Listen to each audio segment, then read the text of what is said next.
Sports is brought to you by All Out Auto Repair, home of the $46 Saskatchewan and $66 Alberta Safety Inspection. Your complete automotive repair. Well, Moses, the Bobcats may be out, but the Pontiacs fighting for survival. What can you tell us? Well, you know what? They're just one step away from, and one win away from actually going to that second round. And you know what? There's a lot of good things happening. Despite a few injuries that's happened to this team, they're looking to make that extra push in the second round, and you know, people around the area are kind of excited about it.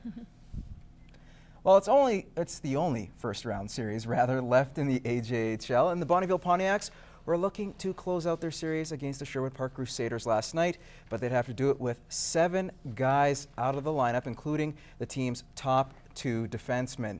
Now moving on, the Pontiacs, a little tentative to start. Redford Swan with the brutal giveaway, and Jesse Hilton fighting Dayton Ryan Bolt ripping it off the iron. At the other end, McCormick jumps in the play, gets a nice redirect, but Matt Tompkins holds his ground. It's scoreless after 1. In the second, Tanner Dusick hits his man, and Bonnyville is off to the races. Odd man rush. Logan Harlan with the shot. Damian Kulinich sliding the rebound wide. The Crusaders then turning up the ice on a 2-on-1 on their own. Jesse Koch to Hilton to the back of the net. It's 1-0 for the Park. Later on, Pontiacs with the man advantage. Ryan Kearns from the shot from the point. Tommy Bars at the side of the net, but Tompkins is there. It's still 1-0 after 2.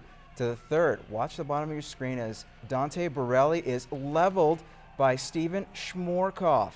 He would be all right there. Then Sherwood Park looking to extend this one is Stefan Bazar. Pulls the trigger short side. Dylan Wells caught slightly leaning, and the Crew hold a 2-0 lead. They would add one more from Reinbold as they will blank Bonnyville 3-0 and force a Game 5 back in Sherwood Park. I thought our D-corps did a tremendous job.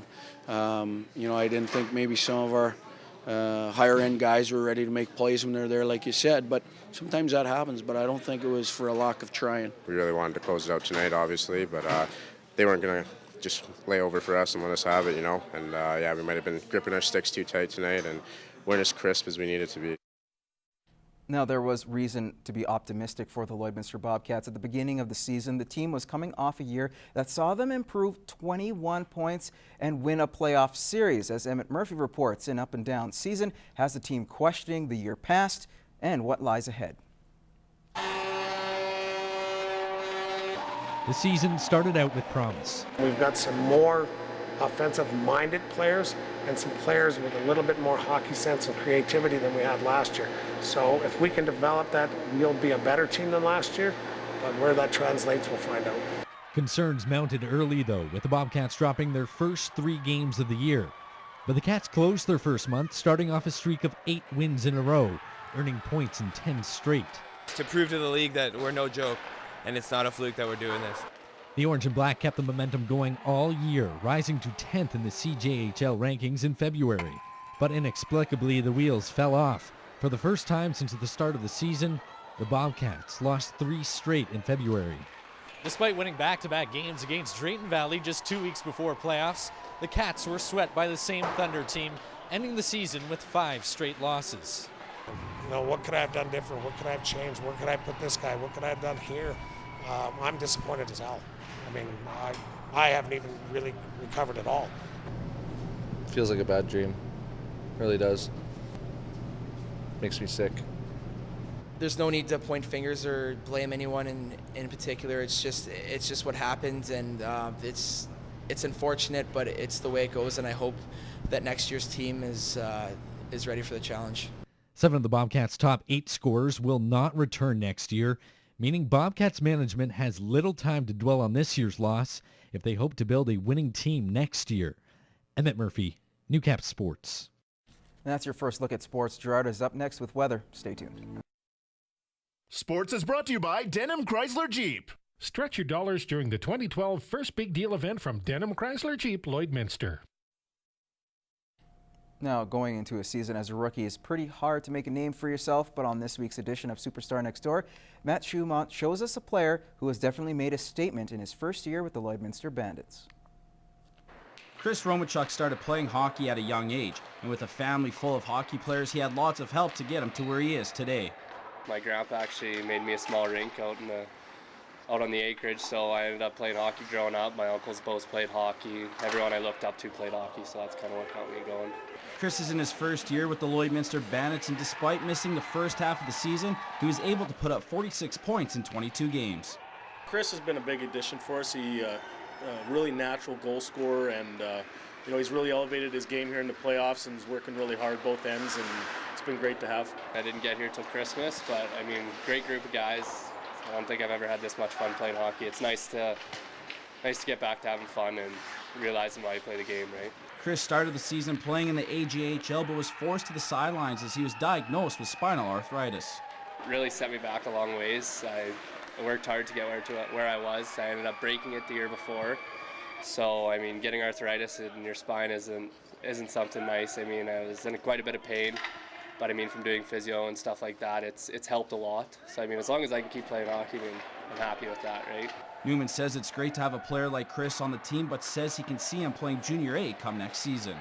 Yeah, he's a player that can definitely play at a higher level if he wanted to. Matt Schumont, Newcap Sports. Brought to you by your local BRP dealer. Power Merchants of St. Paul, Norsask of North Battleford, and RecTech Power Products of Lloydminster, your local BRP dealers.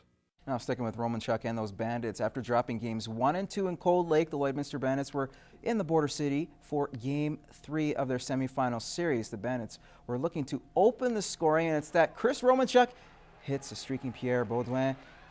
Nick Scott, however, slashes the stick, putting the Bandits on the power play just 15 seconds into the power play.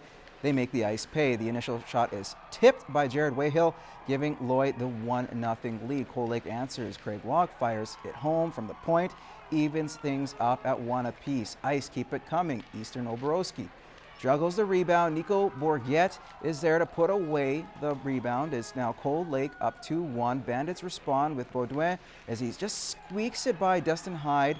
It's now a 2-2 hockey game. Opening minute of the second. Ice on the power play. Brandon Demosla is Johnny on the spot. He puts out away the rebound. Cold Lake restored the lead 3-2. Ice yet another man advantage. And again, job done. Dennis Kadrin gets the wraparound to go. 4-2 for the Ice. Bandits, though, not going or giving up. Romanchuk somehow gets it by Hyde. Lloyd is now trailing by 1 heading into the final frame, but that is as close as it would get. Bandits would get, or pardon me, the Ice would get 4 more goals in that third period, en route to an 8-4 win and a commanding 3-0 lead over the Bandits. We were going to have some highlights there as we return to the Civic Center for reactions. We've dug ourselves a big hole, and all we can do now is take it 1 game at a time and focus on Sunday and come to this building to win a game. Lloyd gave us a really good run for the first 2 periods, and we knew we had to stay out of the penalty box. For the third period, we came out with a game plan to really play a good, hard discipline and pick up our physical play. After that, we just started putting the puck in the net. Things started going our way, so I was pretty happy with it. Now moving on to boys high school basketball. J.R. Robson Marauders from Vermilion taking on Lloyd Comp Barons. Alex McMillan with the rebound and the basket. Barons lead cut to 40-30. Marauders down by 7, and they turn it over. Troy Hatcher sends Duke Young on a break, and Young getting the easy 2, 46-37 for the Barons. Late third, J.R. Robson trying to keep this one close. Jaden Frank with the block. He finds Young down the court. Young with an easy lay-in. Young 28 points, a game high. Fourth quarter, Barons up 61-49 and causing all kinds of trouble. Alvin Lomley tried to keep the ball in bounds. Instead, Cole Hatchard gets the easy deuce. Then, off the miss, Tyson Perrin, he spots an open Young, and he drains the mid-range jumper. Lloyd Comp going to win this one 73-54, and that is what we have for sports. Stay tuned for more Newcap news coming up after the break.